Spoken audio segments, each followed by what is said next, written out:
אחר כך, כמובן, הדוד שלי חתם, וככה הגעתי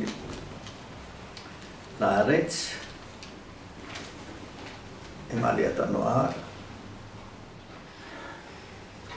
בכל מקרה, עליתי עם המזוודה על מנת ללכת לקיבוץ של השומר הצעיר, איפה שהם הציעו לי. אני לא זוכר שמו של הקיבוץ, אבל אני יודע שהציעו לי ללכת. ומה כן? ללכת לקיבוץ של השומר הצעיר. אבל מה? אז הייתי כבר ברכב, במקום, הנהג מחכה שיתנו לו הוראה על מנת לצאת.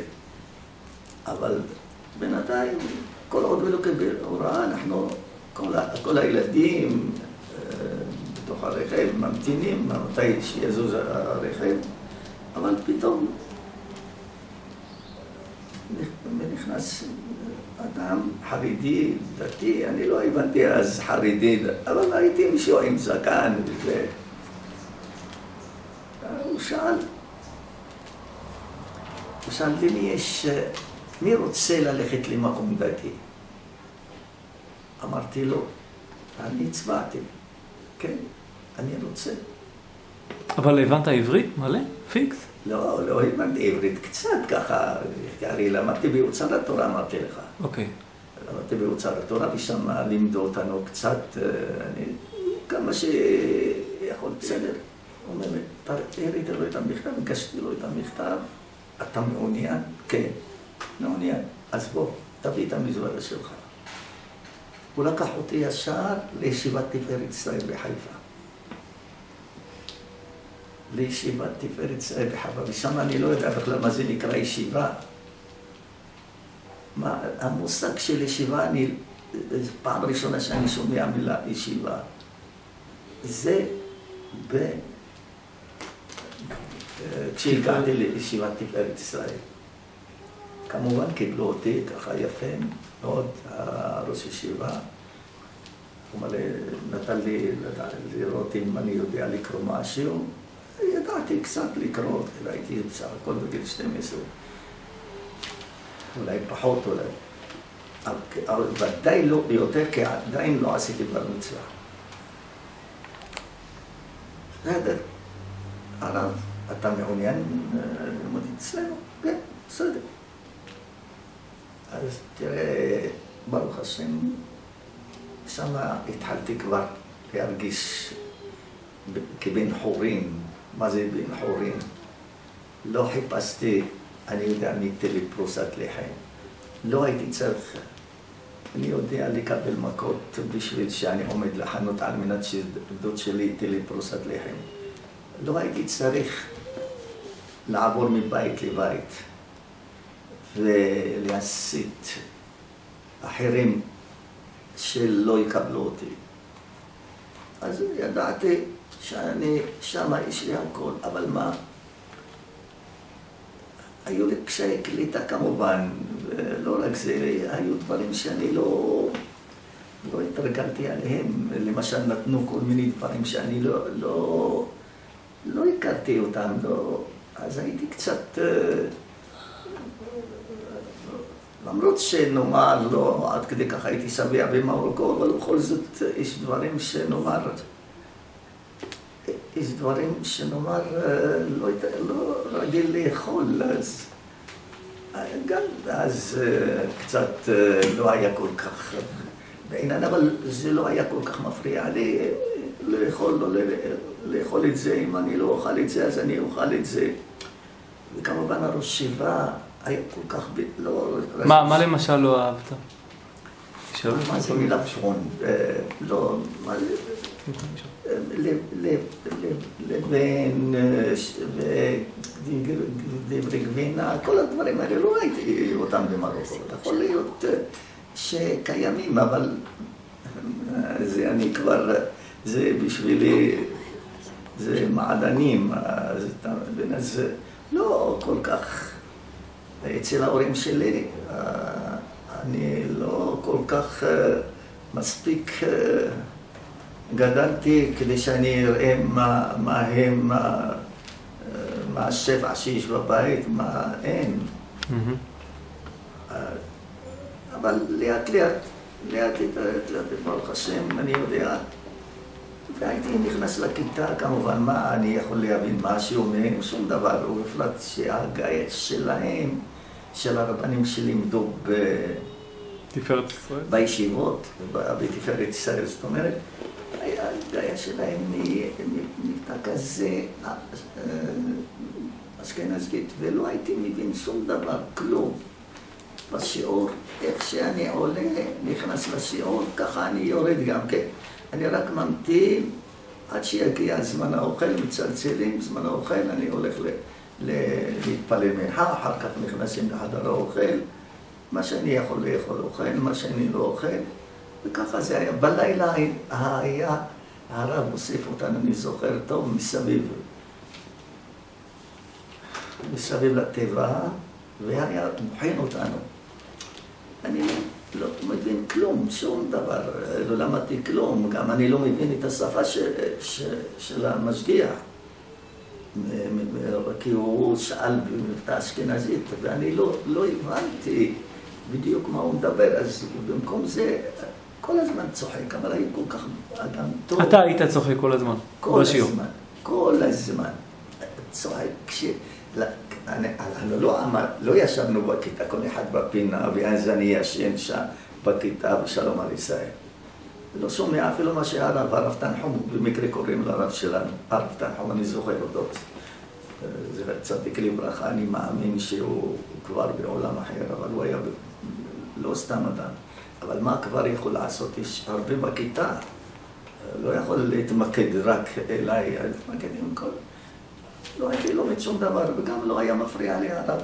רואה אותי ישן, תשאר, בסדר. ובפרט שאני גם כן הייתי עולה חדש. כן. היינו נבחנים, אני צוחק, והרב צועק, תפסיק. אבל צועק. עד למזלי הטוב, אני אגיד לכם את האמת, קנאת סופרים תרבה חוכמה. נכנס בחור, שהוא היה הרבה יותר גדול ממני. למזלי גם הוא לא עד כדי כך יודע לקרוא, יודע מצוין, קוראים לו הרמה. הרמה זה... שם משפחה הרמה. משפחת הרמה, אני לא זוכר את השם הפרטי, אבל הרמה היינו יוצאים מהכיתה, בשעות הערב היה יושב על שיעור, וכשהוא לא היה מבין, היה בוכה ממש, בוכה בדמעות, ממש אני שואל אותו למה, אז הייתי בריא לחלוטין ברוך השם, אבל היום זה משהו אחר לגמרי, אבל למה אתה בוכה? מה קורה? בשביל שאתה לא הבנת, אז אתה... הוא אומר, אז מה, אני בגיל הזה ואני לא אבכה, אני יושב לומד עם ילדים, ואיך אני לא אבכה, מה יהיה איתי אחר כך? הדברים האלה, אני אגיד לך האמת, המילים האלה שאני שומע ממנו כל פעם, זה כל כך חדרו אל הלב, וזה ממש נתן לי גם אני את פתח, כאילו פתחו לי פתח של מחט, ואני אפתח לכם פתחו של עולם. אמרתי, תראה, אז מה אני באמת, מה אני אגיד על עצמי? הוא לפחות יודע משהו. אלא יש הרבה דברים, הוא לא מבין והוא בוכה. ומה עליי אני? זה אני עשיתי לעצמי את החשבון הזה. אני אמרתי, בכל חצי בעולם, מחר אני חייב להשתתף בשיעור. זאת אומרת, להשתתף עם כל הכיתה. מה עשיתי? הרי היה לנו תמיד אחרי האוכל, אנחנו צריכים להיכנס לבית המדרש גדול, ושם יש משגיחים, הרב שבתאי, אני זוכר את המשגיח הזה, היה מבוגר, והמשגיח שבוחן אותנו גם הוא והוא משגיח, שני משגיחים שישבו והתכוננו לקראת השיעור שיהיה בשעה, נאמר, מ-10 עד 12. נניח ככה.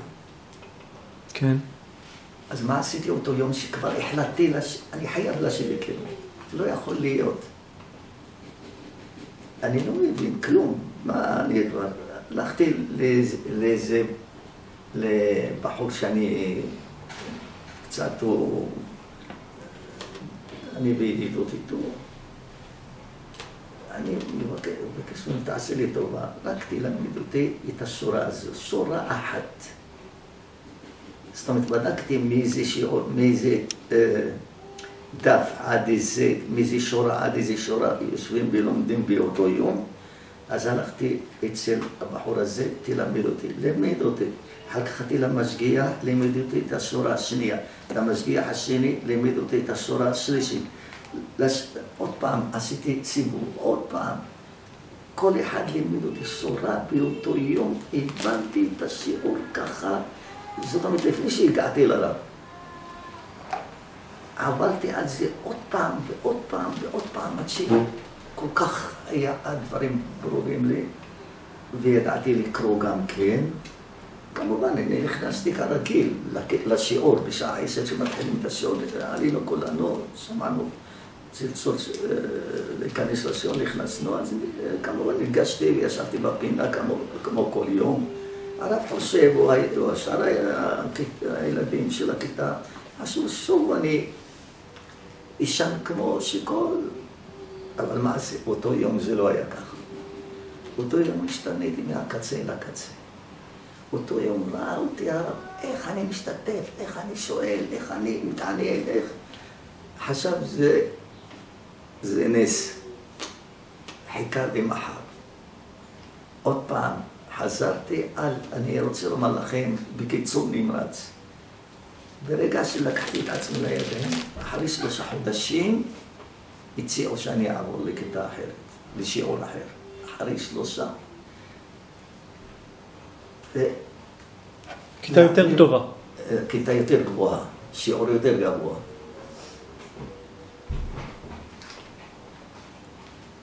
טוב, כמובן, אותי הבינו, אבל לא רק אני עבר.